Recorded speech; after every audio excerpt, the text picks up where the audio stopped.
to the south will get radically drier. The Brazilian crop growing regions will suffer. Productivity of agriculture will decline significantly. And then the global climate will be measurably affected. We'll lose a lot of carbon from the forest, but we'll also lose a reflective white cloud cover, and both factors, losing those will add significantly to global warming. So let's just move on from that. I'll say a bit more about the challenge, if you carry on, Marie. The Amazon is in a network of what I call tipping elements in the climate system, and there's coupling between these systems, unfortunately in a way that tipping one thing can make, on average, tipping another more likely. So the Amazon is at risk anyway, but it'll be at potentially at even more risk if we continue to see changes in the circulation of the Atlantic Ocean, the slowdown of the Great Overturning, and so on. If we move on though, Maria, let's skip over this bit. This is my fault for giving the old slides. We'll rattle. We don't want to. Yeah. The message that's really coming out is every fraction of a degree of warming is increasing the risk of crossing these critical damaging tipping points in the climate, including losing this incredible ecosystem or large or significant areas of the Amazon. And the window for preventing these irreversible impacts is rapidly closing. We're obviously not acting fast enough or deep enough to shut down greenhouse gas emissions. We need to go a whole lot faster. So the other side of my message and the message of the report is we need to activate what we call positive tipping points, where the change to zero emissions becomes itself self-propelling. And that's the only way we can really limit the overshoot of 1.5 degrees C, the amount we warm over that and the number of years over that level. So if we just carry on, I'll say a couple more words about that. Yeah, carry on again. What this science is telling us is we need a new kind of governance to better prepare for, anticipate, and try to prevent those Earth system tipping point impacts. But governance is also needed to bring forward what I call the positive tipping points. So if we move on one more slide. Most of this is about, this slide is about what state are different sectors of the economy, like electricity production or mobility at with respect to a tipping point from the old fossil fuel technologies to the clean tech. And some of those sectors are already past a tipping point, which is great news, especially solar energy. But on here somewhere, you'll see some stuff about nature positive farming, sustainable diets. At the bottom line, if we want to stop destroying ecosystems, Amazon included, then we've got to change our diets to some degree, because it's basically red meat consumption that is still the primary driver of Amazon forest deforestation. But we do see trends in some nations towards lower meat eating, and that's relieving, or if those trends spread more worldwide, that will relieve the primary pressure still driving forest loss, including here. What we also do in the report is a special case study on the Amazon, is we unpack a little bit what would it take to have a positive tipping point for the Amazon rainforest. So clearly we need to stop the primary driver of forest destruction, and a diet change would certainly help with that, as well as all the governance that's needed to stop the largely illegal destruction of the forest. And better commodity supply chains, we'll hear more about that. But at the same time, if we can reverse the drivers of forest loss, there is an opportunity to work with the feedbacks that are in the forest already, and actually, in my view, regenerate some parts of the Amazon that have been lost. The feedbacks are strong enough that if we work with them, we could potentially reforest some of the Amazons that's been lost in the best case scenario. So if we go one more slide, maybe just carry on, and I'll wrap it up there. But the overall message is we need to avoid a catastrophic outcome of crossing irreversible tipping points, including losing a large part of this incredible ecosystem we're gathered in.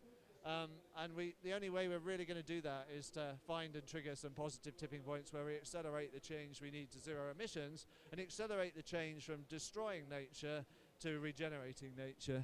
I think that's enough for me. Thanks.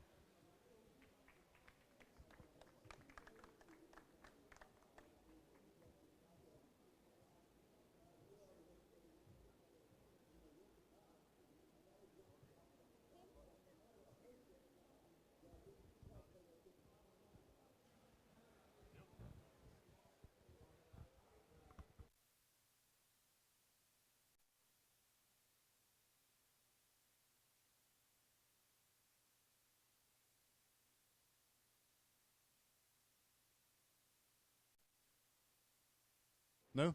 Oh, no. Whee! Thanks very much, Tim. So we're going to move on to our next. We've got 4 speakers to set this up. And next, Carlos Nobre. Yep, very good to have you with us to zoom in on the tipping point in the Amazon in particular. And that will then set up a presentation from Jos on climate extremes and from Kurt on agricultural drivers. So it's a package, people. Carlos.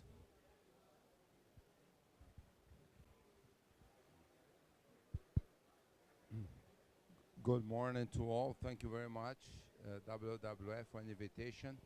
And you've seen Tim Lenton talk very much about the Amazon.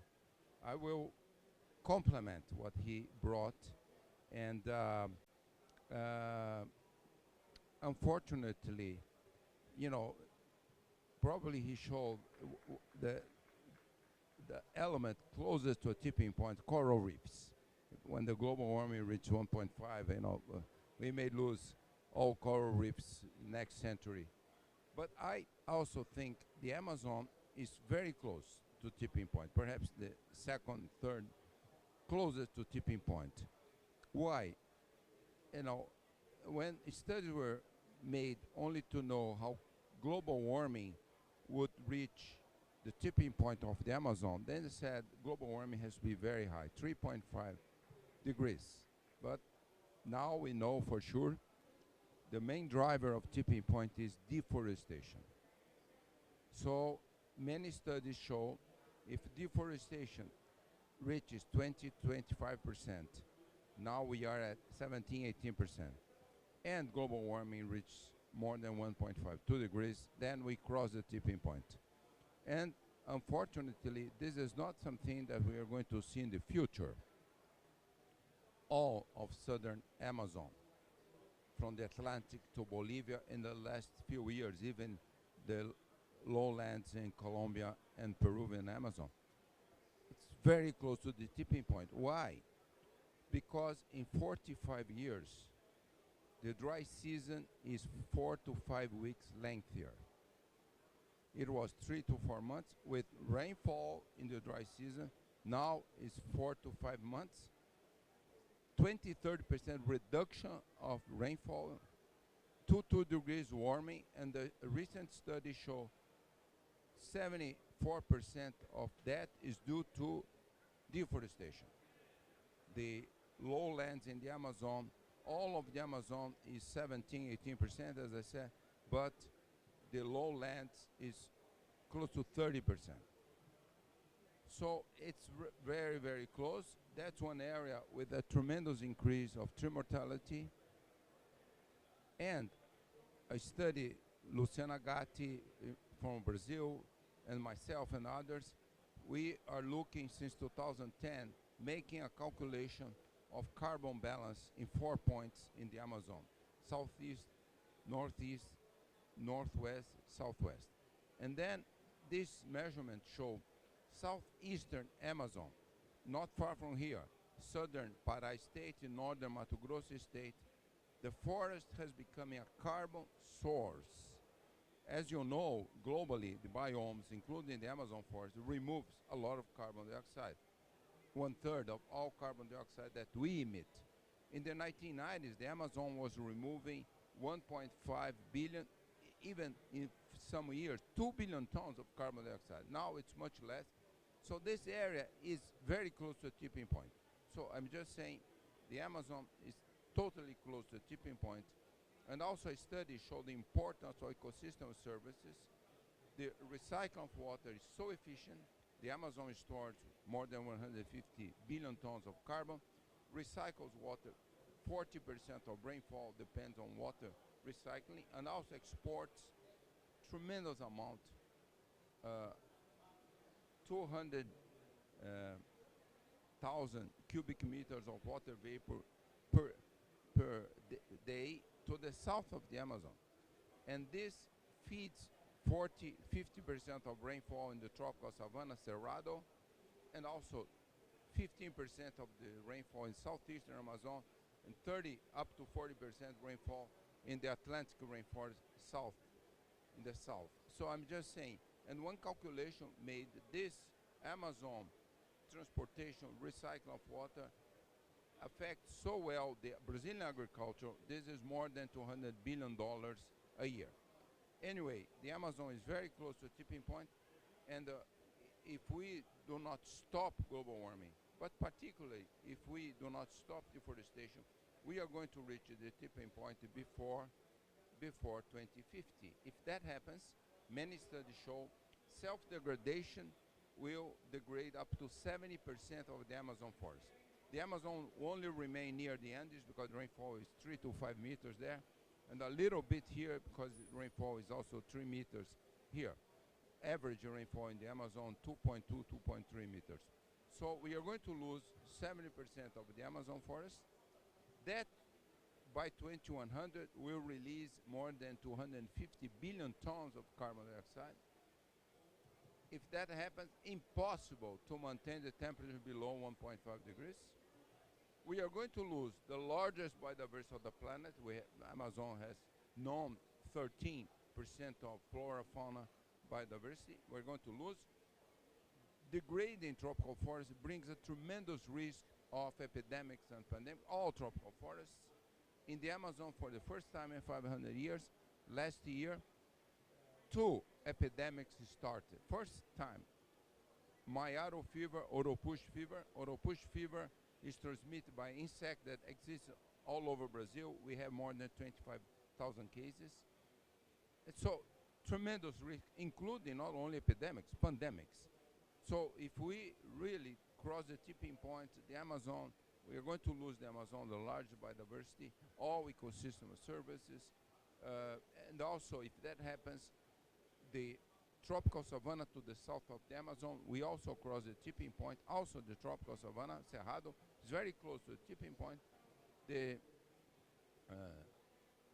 savannic steppe, northeast Brazil, called Caatinga, is also extending to the tropical savanna. So we are very close to all these tipping points. So we really have to, now I finish by just saying how urgent is for us to look for all nature-based solutions. And the nature-based solutions also depend on science. We have to really look for science-based solutions. And as Tim has mentioned, positive tipping points. We have to accelerate positive tipping points. And I will finish by just saying what we have to do and many things we are doing. Number 1, zero deforestation, degradation, and fires. Fortunately, we had all over the Amazon 60% reduction of deforestation in the last 3 years compared to 2022. And fortunately, last year, record-breaking number of fires, 160,000 square kilometers in the Amazon degraded by fires, degraded. But fortunately, in the last 4 months, July, August, September, October, now this year, a tremendous, more than 68% reduction of fires. Wonderful. So we go, the second nature-based solution is a tremendous forest restoration.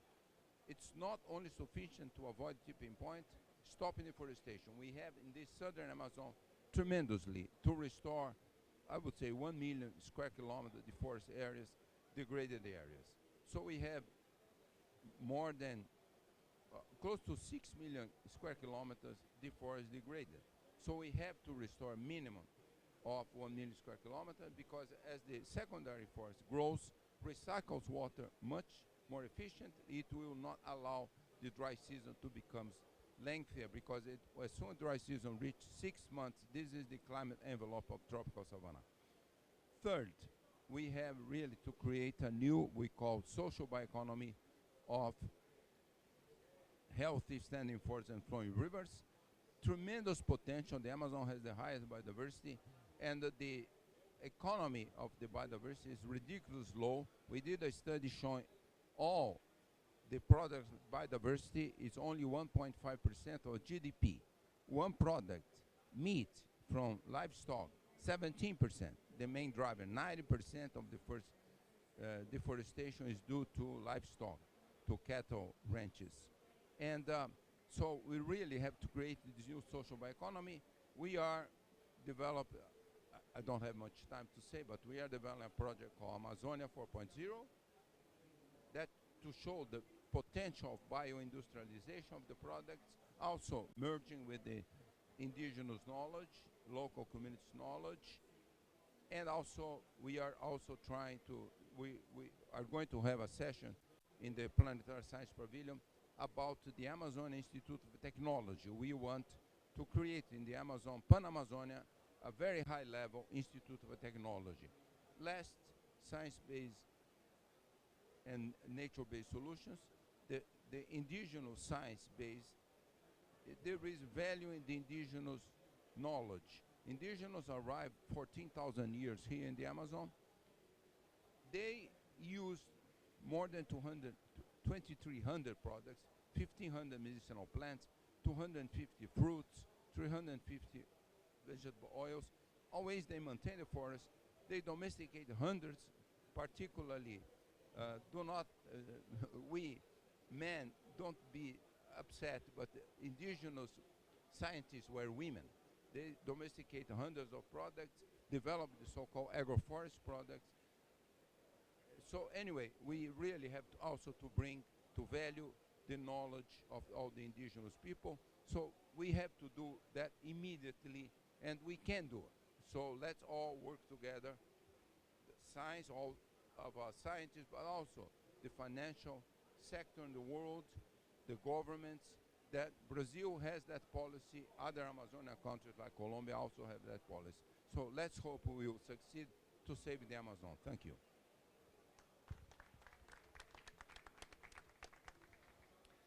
Thank you very much indeed, Carlos, not just for such an authoritative and compelling and sobering call to action, but also for your leadership over many decades in bringing so many of us to this place.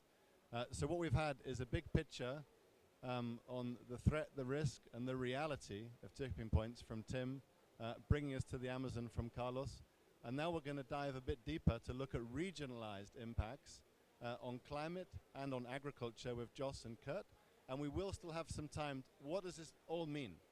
How do we leave this room having more connection between these pieces of the puzzle than we entered? That's our task. So Jos, over to you for the next session. Thank you very much, Toby, and thanks for the invitation to be here. It's great to be presenting this work. I am not Natalia Carvalho. Unfortunately, she could not present online as the internet doesn't work, so I'm going to be presenting this work that we did together along with 52 other authors, many from WWF, etc. So next. So as Carlos has been saying, and as many studies have shown, there's a huge concern about the southern Amazon and climate change in the southern Amazon, changing dry season lengths, changing heat, etc. And we wanted to look at a pan-Amazonian vision of climate change where we actually dissect properly the dry seasons and the wet season start and ends, so not assuming that the whole of the Amazon has this southern Amazonian dry season, and looking also at climate extremes to understand if they tell us a different story from the climate averages. And what do we mean by extremes? When you do a regression, a line, you have a 50th percentile, which is a central line, and what we use to analyze extremes is the 95th percentile. So it's the upper line of that curve. It's tracking the hotter years, if you like. That's what it's showing us. Next.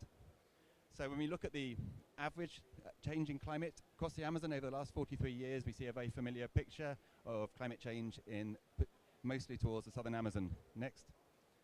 When we look at the extremes in the driest period, so in the dry season, taking out the wet season, and we look at maximum temperatures, which is daytimes, not night times, we see a completely different picture. We see a much faster rate of change. You can see it's much redder. We also see a different location for the highest rates of change. So here we see the highest rate of change now in an area from Roraima down to Manaus. So a completely different region away from the southern Amazon. Next. So extreme temperatures are increasing faster than the central trends, and the increase in extremes are spatially different. Next. Just an average to see how that changes the basin as a whole. When we look at extremes in the dry season, on average, the temperature in the Amazon is tracking the global average about 0.2 degrees per decade. If you look at the maximum temperatures in the driest period, it's 2.5 times that, 0.5 degrees per decade, so much, much higher. Next. Next again. And if you zoom in into that region of greatest concern here, we have a region which covers around about, the top 10% here enormous region, 700,000 square kilometers, and that's increasing here temperatures over the last 40 years, 0.77 degrees per decade, or 3.3 degrees over the last 43 years. So really, really high rates of climate change in a region that wasn't previously identified as being at risk. Next. It's also a region that is incredibly important in terms of the, I mean, all of us know this, but it's socially and culturally in the Amazon. It's in a region that's predominantly forested. It's a region that has many indigenous reserves, Yanomami, it has the Waimaria Traoré, many indigenous lands and reserves. So incredibly important that the highest rates of climate change are actually, in the extreme years, are occurring in these forested regions with high biocultural values. Next. And there's some external validation of what the changes have been going on. So we can look at other studies that have been tracking in that region changes in the intact forest over time. And what they've seen for the first time in the Amazon, in the terrestrial Amazon, not outside of the rivers and lakes, are bird mortality within pristine forests. Many of these bird populations have shown really significant declines over the years, perhaps due to these climate extremes in those regions. And we have this study here showing the first mass mortality of terrestrial mammals in and around Manaus. We had the people were doing tree plots, walking in the forest in the dry season, and they found literally Bishop Preguiça, like sloths, hanging from the trees, dead. Next.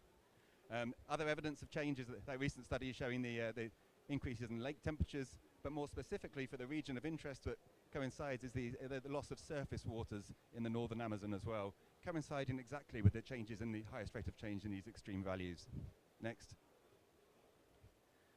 And one of the key things that we'll do in terms of reducing or degrading the resilience of the Amazon to changes is the increase in fires.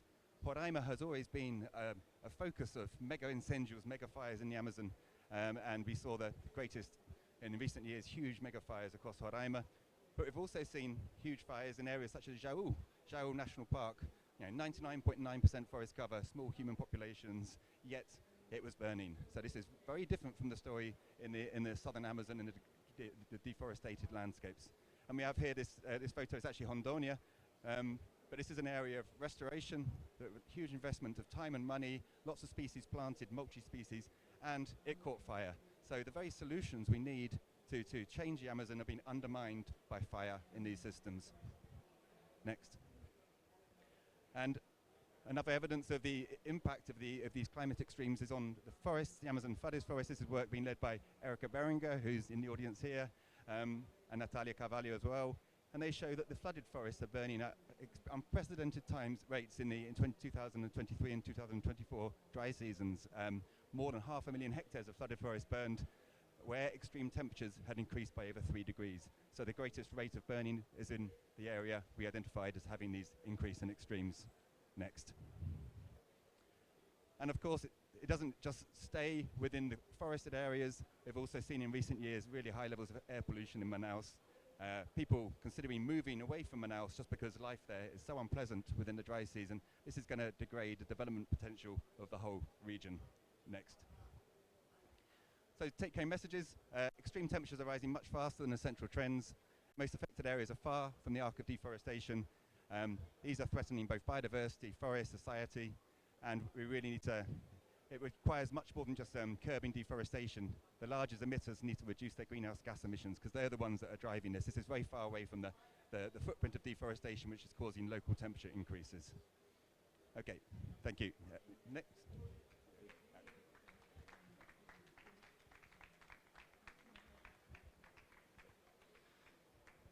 Thanks very much, Joss. Not working? You got your earphones on.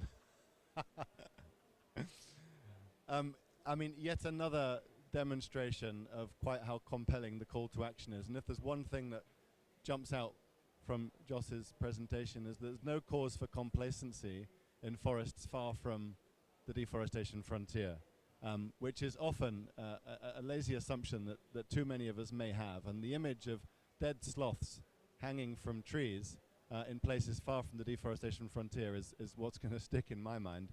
So we're going to pivot from climate extremes in the heart of the Amazon, loop it back to Amazon deforestation drivers that are local but also global to get a better understanding of what some of these levers can be. So Kurt, last but absolutely not least, over to you. And then we will still have time for a discussion on what all of this means for driving action. Thanks, Toby. Hello, good afternoon. I'm going to cut a few of the slides just on the benefit of time, and so we have time for a discussion. My name is Kurt. I'm not a scientist. Everyone who preceded me was. So I will do my best. I'm presenting on behalf of the scientists that are behind this work, who are listed here on the slide: Chandrakant and Chris West, Pablo Pacheco, Simon Croft, Joe Cook, and Martin Persson. They were not able to come here, so I'm on their behalf. Next one. So basically, what we did with the Amazon Footprint Report is to look at deforestation and push the envelope as far as we could with the data we have. So we took it biome-wide, every country in the Amazon. We took it commodity-specific. So every commodity, no matter how small the deforestation footprint, we looked at it. We went beyond land use. So not only what the producing side, but also the trade and the consumption side. And also we went beyond trade. We went into the finance side. So you're going to see some of the results of this in the next few slides. And now I'm going to ask you to skip a few, Mane. This is good because these are the statistical slides which I get to skip on behalf of time. The next ones, please, Mane. Another one, this one.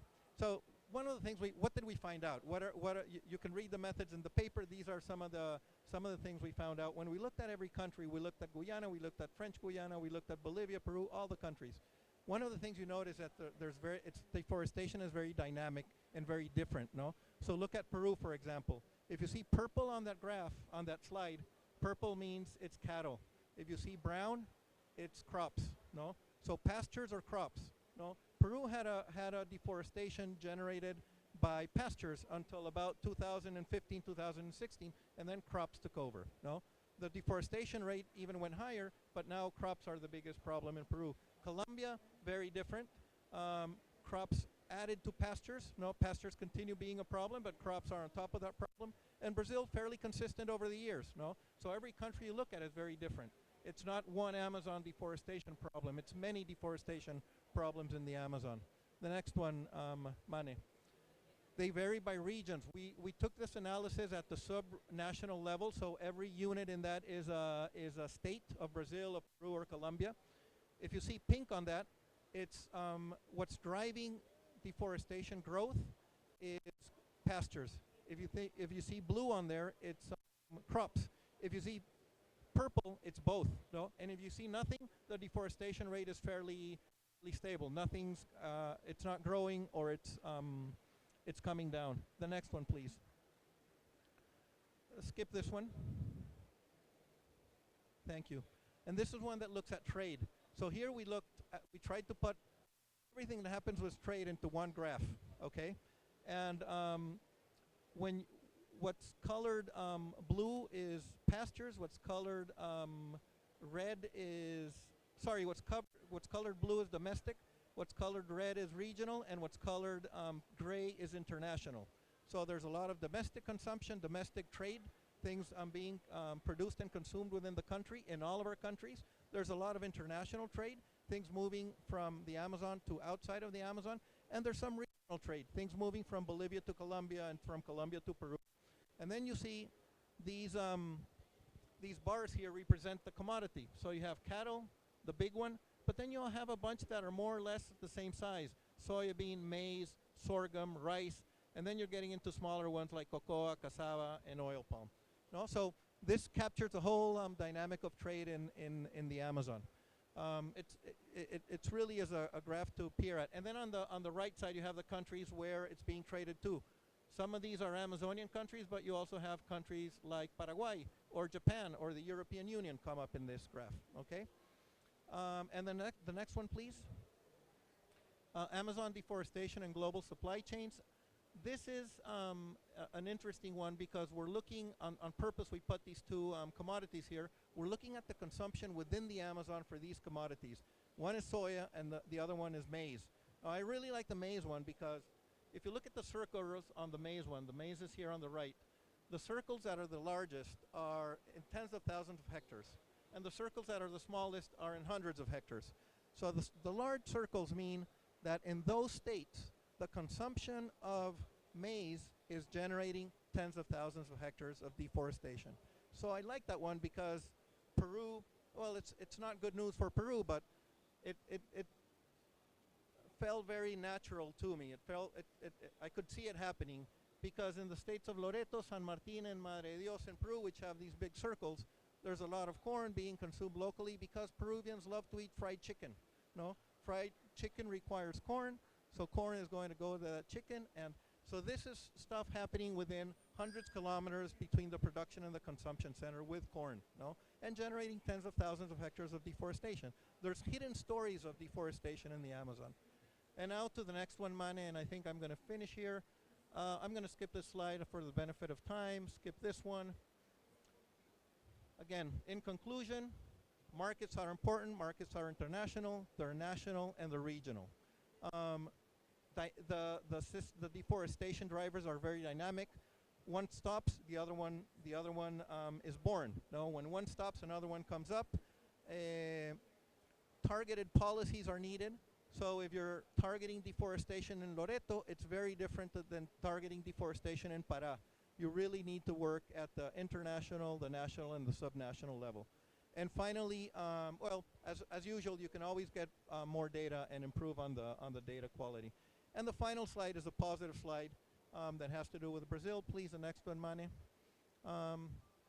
One thing that we shouldn't forget is that Brazil has managed to curb deforestation. No, so it's an issue we can attend to. No, it hasn't gotten it to zero, but it has done a good job bending the curve. So I want to finish with this graph and pass it back to Toby. Thanks, Toby.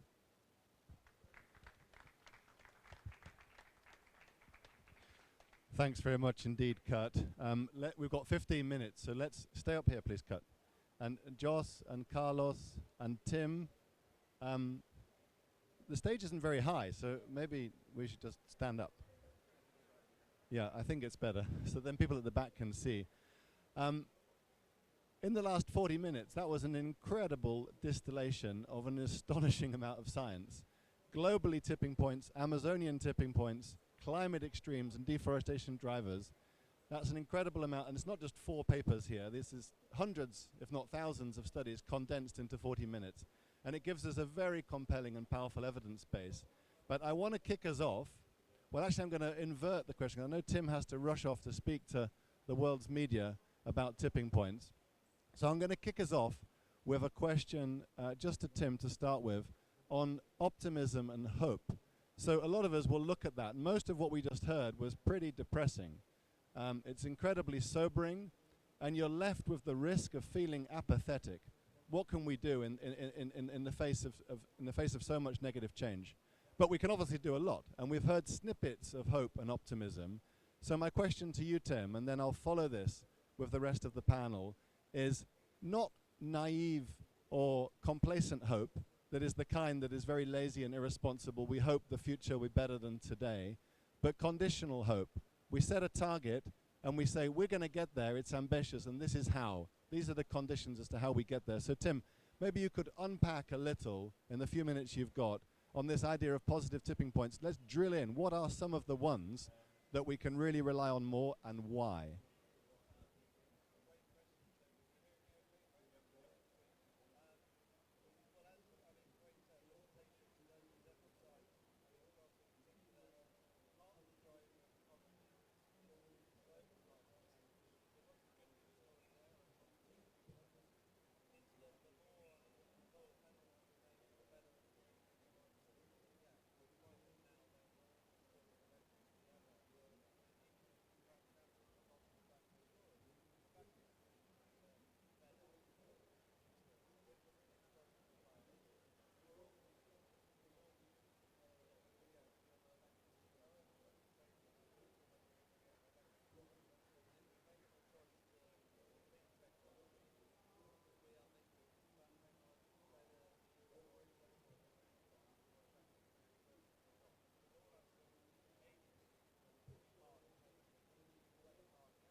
Thank you very much, Tim, and that's a very fair excuse.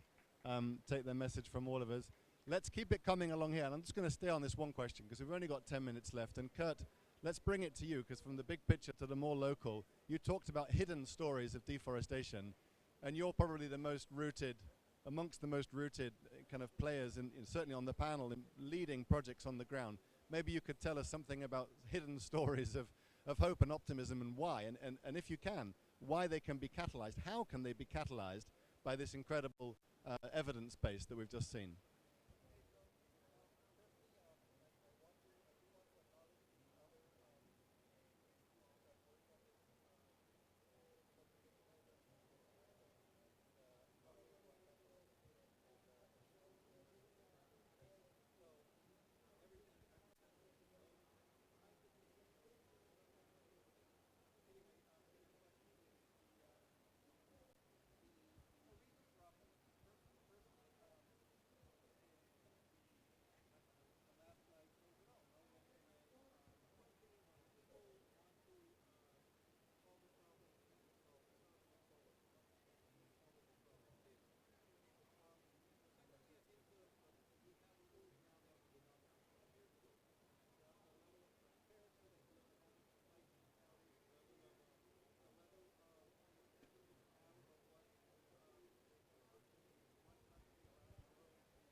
Thank you. Thank you very much, Kurt.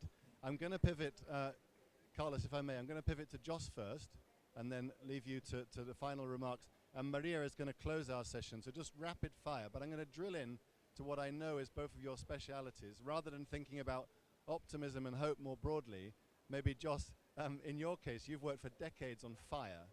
And fire cuts across pretty much all of the presentations that we've seen. So where in your experience is the real source of hope and optimism for the best ways to try and tackle and bring down fire, which is going to be a threat not just to the periphery of the Amazon, but as you demonstrated, the core as well? I think the key thing here, and there's not much hope when you see 3.4 degrees of climate change in pristine parts of the Amazon, but the key thing is if we can understand where the risks are, and we can understand when the risks are, which years, etc., then we can really invest in more effective adaptation measures, and that's what we need to do. So fire is one of the, we can't do anything about top dying from heat stress, but we can do something about stopping the forest from burning. So we need to invest much, much more in avoiding degradation from fire. Fire combat as a last resort, but also measures that prevent fires in the first place. These are fires that don't need to burn the forest. No one benefits from this. So everyone investing in preventing fire on the ground, finding novel ways to do that would be the solution. Perfect, spot on. So finally, before we hand to Maria, Carlos, you've been championing the Amazon 4.0 for many years. Where do you personally draw the most hope and inspiration from in the potential for the bioeconomy in the Amazon?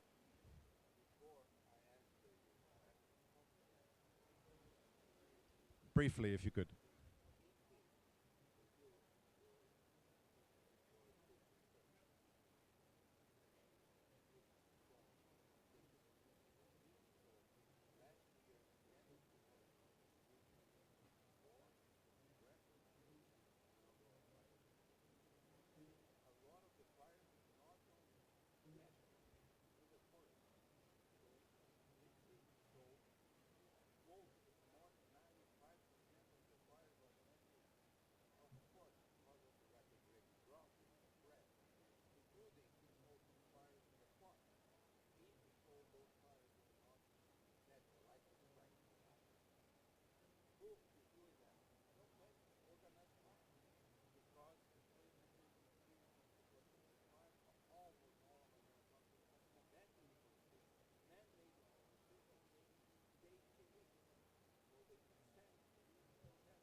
But in just 1 minute left.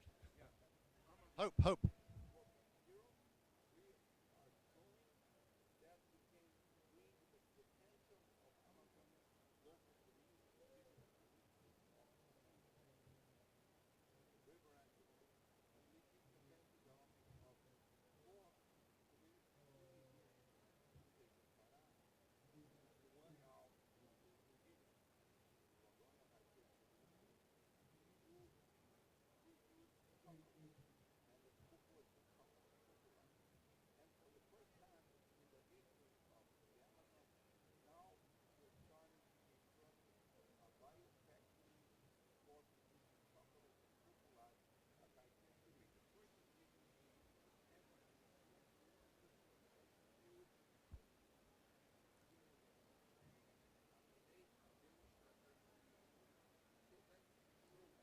Bravo.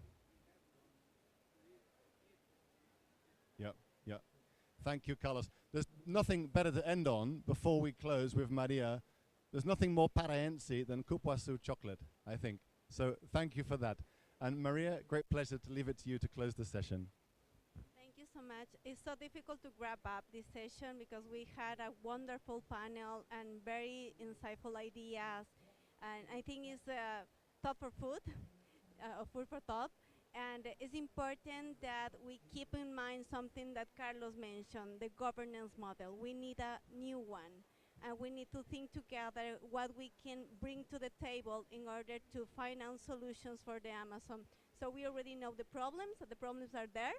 So let's take action about the solutions. I think that is the main message for this amazing event. And thank you for being flexible. We know that we are starting with the pavilions and etc. So thank you so much for this, and go for the Amazon. We can save it.